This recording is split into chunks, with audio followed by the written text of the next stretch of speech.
Bonjour chers amis, chers fans, chers passionnés, j'espère que vous vous portez bien. Bienvenue encore une fois à Joy Farm au niveau de notre jardin où nous faisons quelques présentations. Si vous ne connaissez pas Joy Farm, c'est une ferme spécialisée dans la production animale. À Joy Farm, nous faisons la production des olacodes, ce qu'on appelle agoutis. Son nom réel c'est olacodes, donc nous avons une olacauderie. Nous faisons la production des porcs, donc nous avons une porcherie, nous faisons la porciculture. Nous faisons la production des cailles, production d'œufs de cailles. Nous avons aussi l'aviculture et nous sommes spécialisés dans la production des œufs de table. Nous faisons aussi l'élevage des lapins, qui est notre élevage chéri. L'élevage dans lequel nous sommes en train de communiquer beaucoup ces derniers temps. Nous avons décidé de partager avec vous nos connaissances. Nous avons commencé l'élevage de lapins depuis 9 ans environ. Donc, sur le terrain, sur le parcours, nous avons eu à acquérir certaines expériences, nous avons eu à vivre certains trucs et nous avons décidé de partager avec vous notre expérience, tout ce que nous avons eu à traverser depuis ce temps jusqu'à aujourd'hui. Alors, aujourd'hui, ce de quoi nous allons spécialement parler, c'est les sous-systèmes d'élevage en lapin, sous-système d'élevage de lapin en cuniculture. Là, on va parler des systèmes directement d'élevage. Parce que quand on parle de système d'élevage, nous avons le système intensif, nous avons le système semi-intensif et nous avons le système extensif. Mais non, dans la pratique même, ce qui se passe réellement quand on veut faire de l'élevage de lapin, nous allons parler de ces sous-systèmes. Donc, comment est-ce que vous, en tant que futur entrepreneur, vous voulez vous lancer dans l'élevage de lapin? Quels sont les sous-systèmes que vous pouvez embrasser? Vous pouvez faire ce qu'on appelle le système d'engraissement. D'accord? Vous, là, ça veut dire que vous, votre problème, votre souci, c'est aller acheter les lapéros chez une ferme qui produit les lapéros et vous venez juste chez vous, vous les engraissez, vous les vendez. Donc, dans ce système, amène à maîtriser d'abord votre aliment. L'aliment que vous voulez donner à vos sujets doit être un aliment qui va les permettre de booster rapidement leur croissance en fonction de votre marché. Donc, vous devez aussi maîtriser votre marché. Vous devez comprendre, en fait, quel est le poids que votre marché demande. Si votre marché demande des lapins de 2 kg, 2,5 kg, vous devez savoir que donc je dois avoir un aliment qui me permettra en un temps record. Donc, il y a le facteur aliment, le facteur poids sur le marché, le facteur temps. S'il vous faut, par exemple, 30 jours, vous savez que vous voulez atteindre 2,5 kg, vous devez comprendre que vous devez faire au plus 35, maximum 40, 45 jours. Et votre lapin doit avoir ce poids que vous mettez en reproduction. Donc, c'est un système où vous devez mettre en place des cages d'engraissement. Et vous devez mettre environ 14 lapins par mètre carré en engraissement. Il ne faut pas que ça dépasse. Si ça dépasse, vous ne pouvez pas atteindre votre objectif qui est de mettre sur place une quantité donnée avec un poids donné à un moment T donné. Voilà en fait un système que vous pouvez embrasser. Donc, vous vous focalisez uniquement sur l'engraissement, vous prenez la peau. Donc, pour pouvoir faire ce système aussi, ça appelle à faire confiance à celui qui vous livre les lapéros. Il ne faut pas qu'il vous donne les lapins consanguins. Vous savez que notre problème, c'est la consanguinité. Dans chaque vidéo que nous avons fait, nous avons toujours parlé de consanguinité. Avec la consanguinité, vous ne pouvez jamais avoir des lapins ayant un bon poids. Donc, il faut que la personne vous donne des lapins vraiment qui ne sont pas consanguins, des lapins qui sont issus d'une bonne portée, des lapins qui ont une bonne croissance. C'est ça qui vous permet à vous de pouvoir atteindre votre objectif, vendre des lapins et entrer en possession de vos sous. Donc, à chaque fois, chaque cycle, vous vendez, vous prenez peut-être 1000 lapins en engraissement, vous les engraissez, vous vendez, vous reprenez 1000. C'est ça votre business. Ça, vous vous spécialisez dans ça.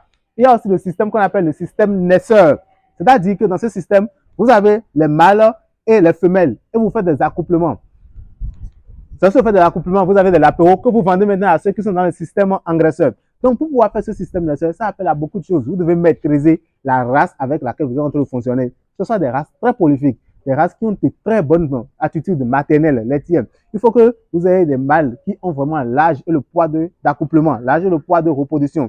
Des femelles qui donnent un bon taux de fertilité, un bon taux de fécondité, un bon taux de lapin sevré.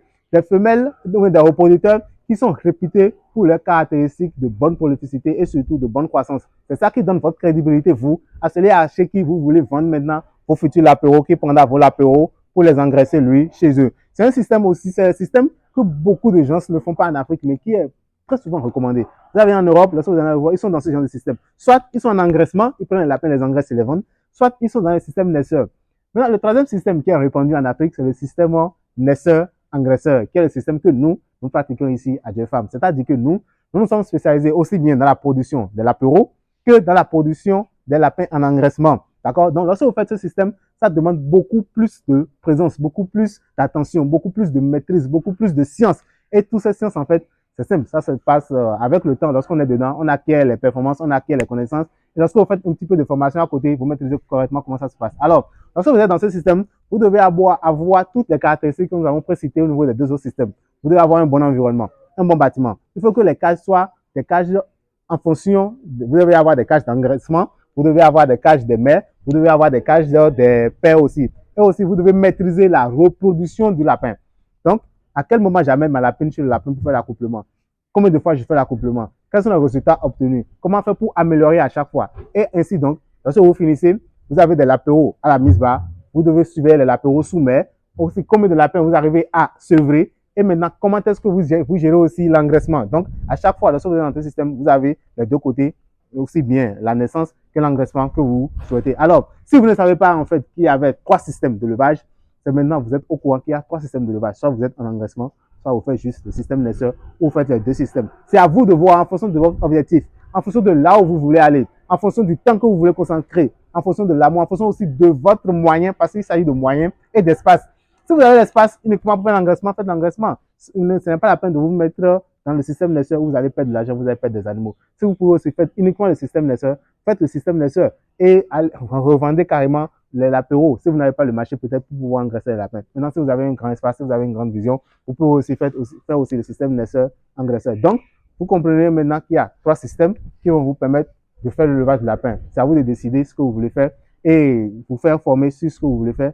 À Jeune Femme, nous sommes toujours là pour aider, pour conseiller, pour accompagner, pour pouvoir faire de l'élevage de lapin un élevage rentable, un élevage générateur de revenus, un grand business pour le bien-être de celui qui se lance dans cet élevage. Alors, si cette vidéo vous a plu, si vous avez appris quelque chose de nouveau, si vous avez des zones d'ombre, s'il y a quelque chose que vous ne comprenez pas, veuillez poser les questions au niveau de l'espace commentaire. Nous ferons un plaisir, un bonheur de vous répondre. Nous avons parlé aujourd'hui des sous-systèmes de levage et non des systèmes même de levage qui sont intensifs, extensifs ou semi-intensifs. Alors, n'hésitez pas à partager, à liker la vidéo. C'est un plaisir pour nous d'être en votre compagnie.